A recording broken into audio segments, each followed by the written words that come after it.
Omurushiko rw'abebembezi n'abashohi urubira hamwaro gwa Rwenshama omugomborere yabwambara district ya Rukungiri Lieutenant Kano Mase Tukahirwa orukuru ro kurwanisa enshohambi no kuretaho kujuba kurungi ahanyanja za Uganda arahire kwatari kwija kwikiriza abakongo okuzo mu mayanja ga Uganda ombenda beragiro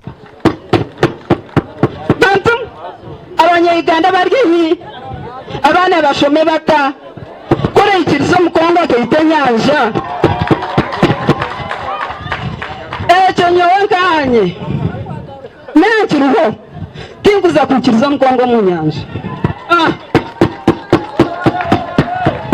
Lieutenant Kano Tukahirwa nangwa simire nkwatanisa eroho ahagati y'abebembezi hamwe n'abisherukare abahanyanja mwebare munonga abaronshama niwere kwatanisa hamwe komanda Mbazira niwere nyo ukwatagana n'abapurembeza abo tusobora gukora fega mirimo abakurembeza ngo atetubanya ubwo president umutugambirire okushoha nitunabo twanzire konka bagendera abereturubi kuba kwikiriza bakacengeza ahanambaza abanigashama tugabo enyanja nemwe mukamano wajitwire omukago murungi wa Uganda hamwe na Kongo okusitama twena tukikiriza ingana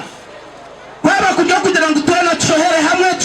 kandi kukurabe echo kitakubasika abakongo bashoho miza gaho itaba Uganda tushoho miza gi abashohaba nabashaba bisherukare bahanyanja kubongera ombwinji ana ningasha gas speed boats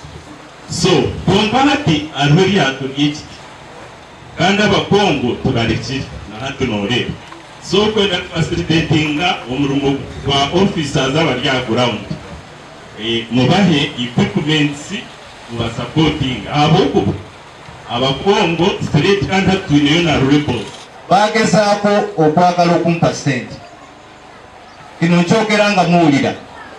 nali badde nsobola okulya dola ezo naye ate mwali sigadde nga muli bubi nnyo naye nga nze ndiki